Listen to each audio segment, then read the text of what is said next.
కండిషన్కి ఒప్పుకుంటుందా లేదా అని ముందు కొంచెం టెన్షన్ పడ్డాను. అత్తయ్య నా మీద అరుస్తుందేమోనని చాలా భయపడ్డాను. అందరూ ఏం మాట్లాడకుండా సైలెంట్ అయిపోయారు. అత్తయ్య మామయ్యకు వయసు పైబడుతుంది కదా, అరిచేంత ఎనర్జీ ఇంకెక్కడి నుంచి వస్తుంది. అందుకే సినిమా చూస్తున్నట్టు అలా ఉండిపోయారు. అది సరేగాని ఈ ఆనందాన్ని ఇక్కడ కాకుండా పబ్బులు పార్టీతో షేర్ చేసుకుంటే చాలా బాగుంటుంది. వెళ్దాం పదండి. కాసేపయ్యాక వెళ్దాంలే కృష్ణ. మరి కాసేపు ఈ అగ్రిమెంట్ పేపర్స్ ని తనివి తీరా చూసుకుందాం. కొన్ని సంవత్సరాల నుంచి సాల్వ్ కాని సమస్యలు మరో 3 నెలల్లో సాల్వ్ కాబోతున్నాయి. ఆస్తి పంపకాలు జరిగిపోతే అందరం హ్యాపీగా ఉండొచ్చు.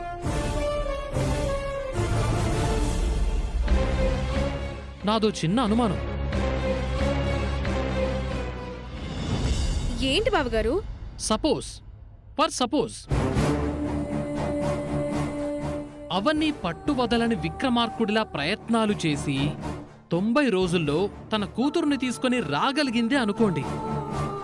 అప్పుడు మన పరిస్థితి ఏంటి? ఏముంది, మళ్ళీ మొదటికే వస్తుంది. అన్నయ్య కాసేపైనా ఆనందంగా ఉండనివా? లేనిపోయిన అనుమానాలు ఎందుకు? రే, కీడెంచి మేలెంచమన్నారు కదరా పెద్దవాళ్ళు. అలా అన్న పెద్దలు ఎప్పుడో చచ్చిపోయారు. ఆ సామెతలు కూడా చచ్చిపోయాయి.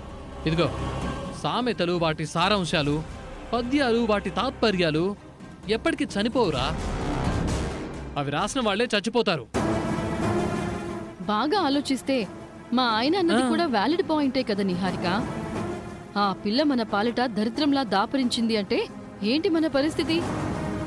అవునక్క, నేను కూడా ఆ విషయం గురించి ఆలోచిస్తున్నాను. అవని కూతురు ఇంట్లోకి ఎంటర్ అయిందంటే జూనియర్ వేదవతి ఎంటర్ అయినట్టే. అత్తయ్య లాంటి జాతకం గల పిల్ల ముందు మనమందరం తల వంచుకుని బ్రతకాల్సిందే. అందుకే ఆ పిల్ల మనింటికి ఎట్టి పరిస్థితుల్లోనూ రాకూడదు. అవని కంటే ముందు ఆ పిల్ల గురించి తెలుసుకోవడానికి మన ప్రయత్నాల్లో మనముందాం. గడువులోపు ఆ పిల్ల గురించి ఎవ్వరికి తెలిసినా నాకు చెప్పండి. దాని సంగతి నేను చూసుకుంటాను. సరే నిహారిక, అప్పటి వరకు ఈ పేపర్స్ మాత్రం నువ్వు భద్రంగా దాచి ఉంచు, సరేనా? సరే అక్క.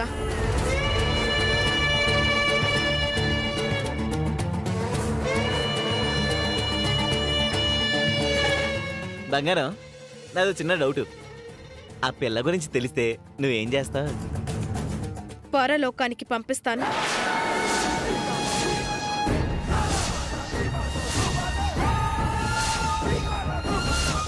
నా చేతులతో నేనే చంపేస్తాను.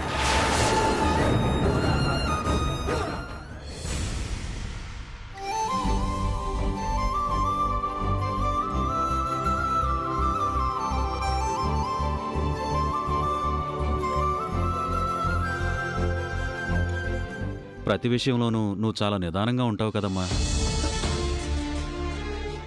మరెందుకు తొందరపడి సంతకాలు పెట్టారు? నిహారిక కావాలని రెచ్చగొట్టి అంతా చేసిందని అందరికీ క్లియర్గా అర్థమవుతుంది కదమ్మా. కనీసం ఆ అగ్రిమెంట్లో ఏం రాసిందో కూడా మీరు చదవకుండా సంతకాలు చేసేశారు.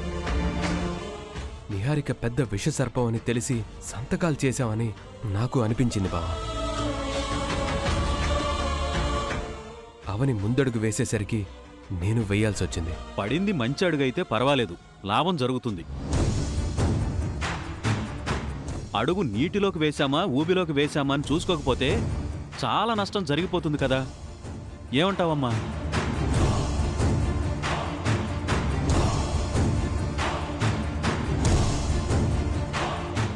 ఏదైనా జరిగినాయి అన్నయ్య. అన్నిటికీ సిద్ధపడే సంతకాలు పెట్టి గడువు కోరాను. మా జీవితాలకు పూలదారి కనిపించడం లేదు, ముళ్ళబాటే కనబడుతుంది. భరించి భరించి విసిగిపోయాను. ఈ 90 రోజుల్లో నా కూతురు నాకు దొరికితే విశ్రాంతిని పొందుతాను.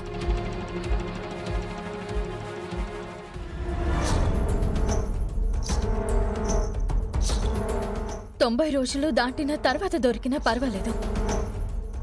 బావని కూతురుని తీసుకుని ఎటైనా వెళ్ళిపోతాను.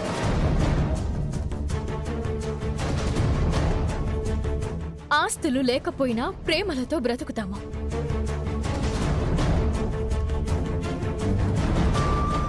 అంతస్తులు లేకపోయినా అనురాగాలతో బ్రతుకుతాము.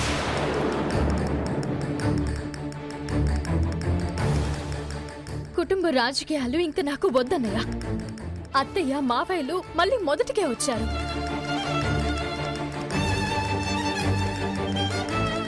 కాళ్ళ సర్పం కాళ్ళ మధ్యలో తిరుగుతున్నా దానిని నమ్ముతున్నారు.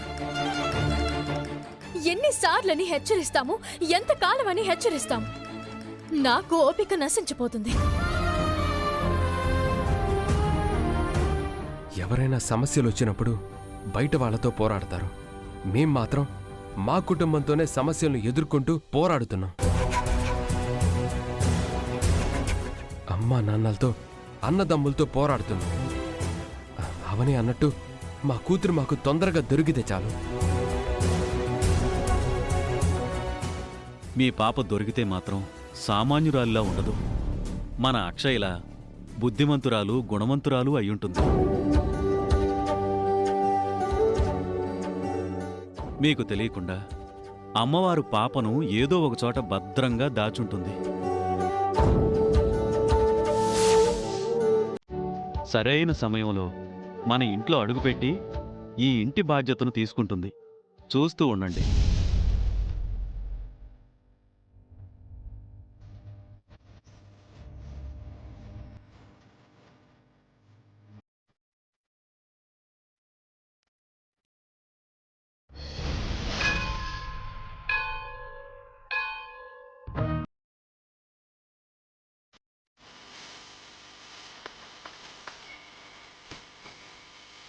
హారతి తీసుకున్నాం.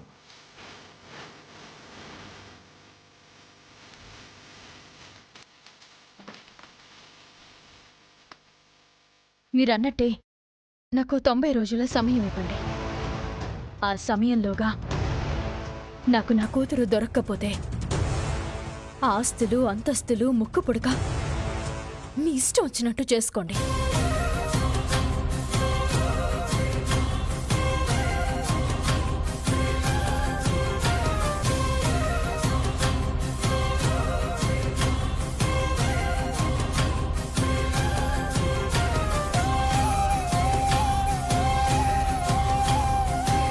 రండమ్మా, గోత్రం చెప్పండి. నాగుల గోత్రం. తాతయ్య 2 నిమిషాలు ఉండమ్మా, ఇప్పుడే వచ్చేస్తాను.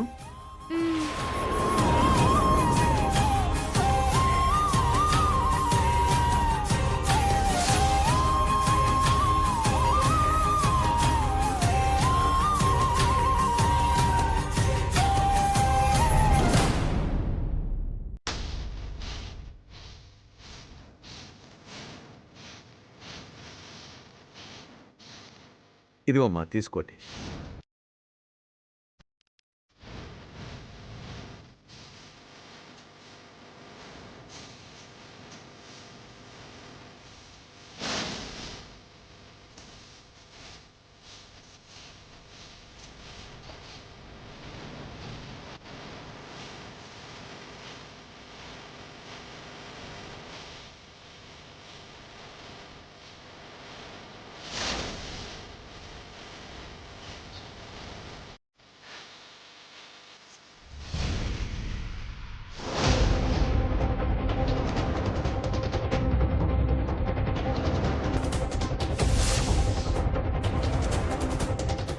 అక్షయ, బాగున్నావమ్మా?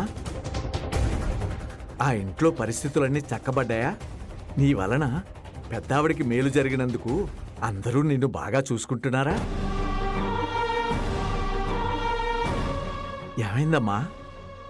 ఎందుకు దిగులుగా ఉన్నావు? అవును, చెప్పా పెట్టకుండా గుడికెందుకు వచ్చావు? ఏంటి విశేషం? అందరూ బాగుండాలనే గుడికి రావడం జరిగింది తాతయ్య. ఆ ఇంట్లో నిహారిక అని రెండో కోడలుంది కదా, ఆమె వల్ల చాలా గొడవలు జరుగుతున్నాయి. ఆమె వల్ల అవని మేడం చాలా ఇబ్బంది పడుతుంది. కనిపించకుండా పోయిన కూతురు గురించి ఇద్దరూ చాలా బాధపడుతున్నారు. తమ కూతురు బ్రతికుందన్న నిజం తెలిసిన క్షణం నుంచి వారిలో ఆనందమున్నా ఎప్పుడెప్పుడు ఎదురు పడుతుందా అన్న దిగులుతో ఉన్నారు. వాళ్ళ అమ్మాయి ఏమైందో తెలీదు, అలాగే నా అమ్మా నాన్నలు ఏమయ్యారో తెలీదు. వాళ్ళ పాప గురించి తెలిసినా నా అమ్మా నాన్నల గురించి తెలిసినా బాగుంటుంది కదా. నీ ప్రశ్నలకు సమాధానం అమ్మవారు ఎప్పుడు చెప్పాలో అప్పుడే చెప్తుందమ్మా. అంతవరకు మనం ఎదురు చూడక తప్పదు తల్లి. పడవ లేకుండా అవతల వాటికి చేరుకోలేము, ప్రయత్నం లేకుండా సమస్యకు పరిష్కారం వెతుక్కోలేము కదా తాతయ్య. అందుకే నా ప్రశ్నలకు సమాధానం కొంచెం త్వరగా చూపించమని అమ్మవారిని అడుగుదామని వచ్చాను. ఏ విధంగా అడుగుతావమ్మా? ఇందులో రాశాను, మీరొకసారి చదవండి తాతయ్య. అవని మేడంకి శ్రీకర్ సార్కి తొందరగా వాళ్ళ కూతురు ఎక్కడుందో తెలియాలి. రెండో దాంట్లో ఏం రాసావమ్మా?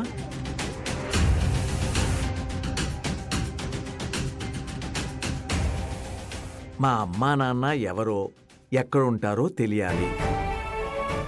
రెండిటిలో ఏది జరిగినా నాకు చాలా సంతోషమే తాతయ్య.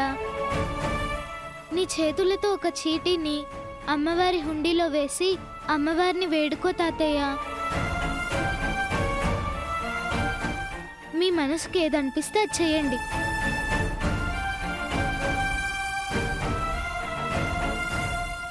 తన పుట్టుక గురించి తెలవాల్సిన సమయంలో తెలుస్తుంది. తన జన్మ రహస్యం దైవ సంకల్పం. తొందరపాటు చర్యలతో తెలుసుకోవాలనే ప్రయత్నాలు చేసిన ఎడల బిడ్డ వలన తల్లికి ప్రాణగండం తప్పదు. ఆ బిడ్డ కన్నవారి గురించి, వారి జాడ గురించి తెలుసుకునే సాహసం చెయ్యకు. అమ్మవారు సంకల్పించినప్పుడు మాత్రమే అక్షయ్కి తన తల్లిదండ్రుల గురించి తెలియాలి.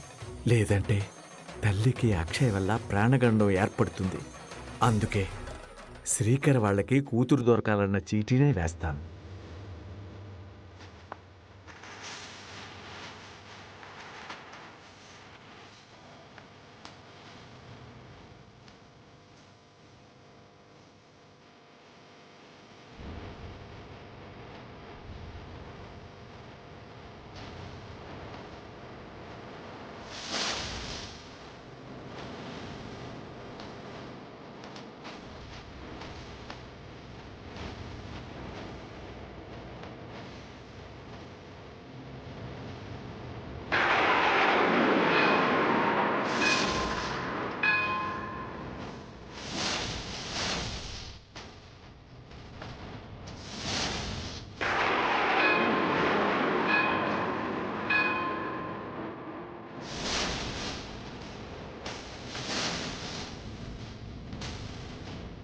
నువ్వు చెప్పిన విధంగానే నా మనసు కనిపించింది, హుండీలో వేశాను.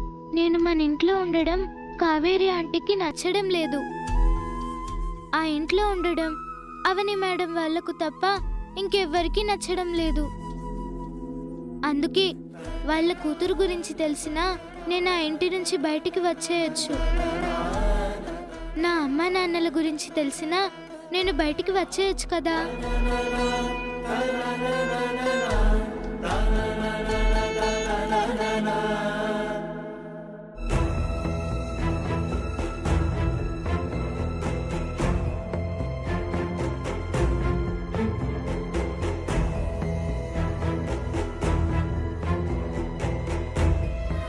మామూలుగా అయితే నేను నీ తల్లిదండ్రులు తొందరగా కనిపించాలనే కోరుకోవాలమ్మా. కానీ నాకున్న భయం నాతో ఆ పని చేయించటం లేదు.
చేసినా అక్షయ్ను ఇంటి నుంచి బయటకు గెంటలేకపోతున్నాం కృష్ణ.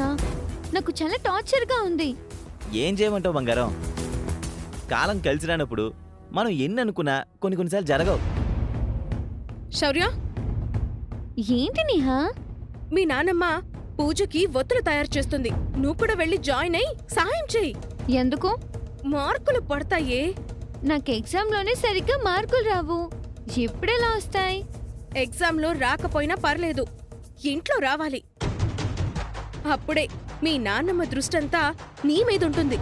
మనకి దక్కాల్సిన బెనిఫిట్స్ కూడా తొందరగా దక్కుతాయి. అయితే ఓకే. నిహారిక ఐడియా చాలా బాగుంది. పదండి పదండి, తొందరగా వెళ్దాం. దా.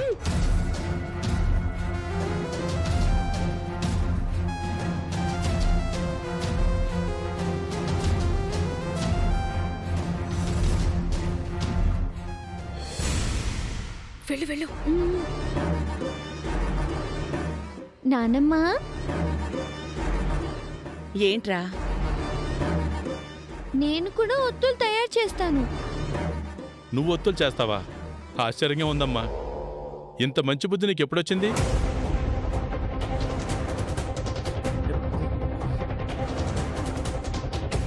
నానమ్మ అడుగుజాడల్లో నడవాలని, నానమ్మకు తగ్గ మనవరాలు కావాలని, మన వంశానికి మంచి పేరు తీసుకురావాలని శౌర్య లక్ష్యం నాన్న. అవును మామయ్య గారు, శౌర్యకి ఈ మధ్య మన ఇంటి ఆచార వ్యవహారాలు బాగా వంట పట్టాయి. పోనీలే, మంచిదే కదా. మెల్లమెల్లగా అన్నీ నేర్చుకుంటుందిలేండి. నువ్వు చెయ్యమ్మా.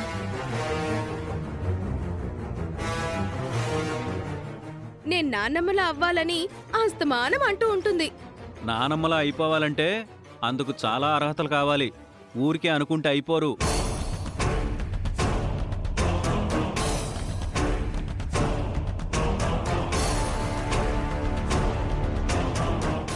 ఇదంతా మీ మెప్పు కోసం తాపత్రయంలా ఉంది కానీ అసలైన భక్తిలా లేదు.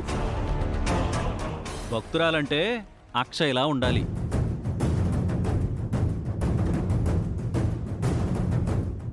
ఏమయ్యా, ఇంట్లో ఎవరి ప్లాన్లు వాళ్లకున్నాయి. ఎవరి పంతాలు వారికి, ఎవరి పోటీలు వారికి ఉన్నాయి. ఎవరు ఏం చేసుకుంటే నీకెందుకు? నువ్వు ఖాళీగా ఉంటే గుడికి పోయి హరికథలు విను, లేదా ఇంట్లో కూర్చుని రామకోటో శివకోటో రాసుకో. అన్ని విషయాల్లో తలదూర్చకు అని ఎన్నిసార్లు చెప్పినా నీకు అర్థం కాదేంటి? అత్తయ్య మెప్పు కోసం ప్రయత్నం చేస్తే అత్తయ్య నుంచి అభినందనలు దొరుకుతాయేమో కానీ అమ్మవారి నుంచి కృప దొరకడం అంత సులభం కాదు.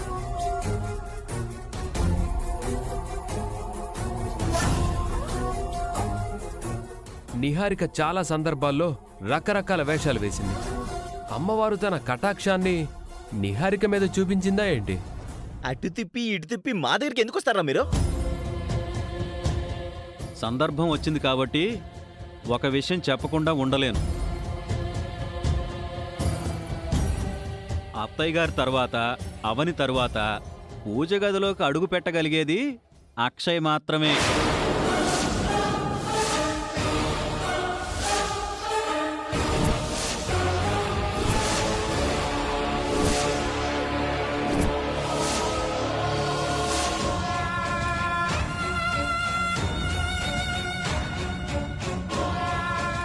ఏం మాట్లాడుతున్నావా నువ్వు? అక్షయ్ ఎలా వెళ్ళగలుగుతుంది? వేదకి అవనకి తప్ప మరొకరికి అంత అర్హత అవకాశం లేదు.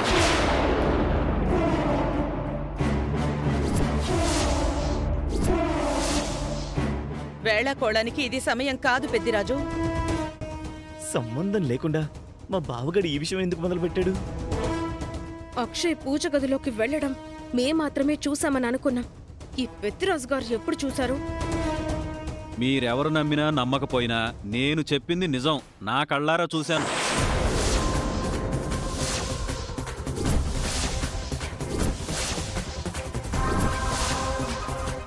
అమ్మా, ఇదే సందర్భంలో నేను అక్షయ్ గురించి మరో నిజం చెప్పాలనుకుంటున్నాను. పల్లెటూరులో ప్రసాదం చేసిన విషయం చెప్తాడా ఏంటి? చెప్పొద్దని అక్షయ నా దగ్గర మాట తీసుకుంది కదా. నేను చెప్పింది విన్న తర్వాత మీరింకా ఆశ్చర్యపోతారు, నమ్మరు కూడా.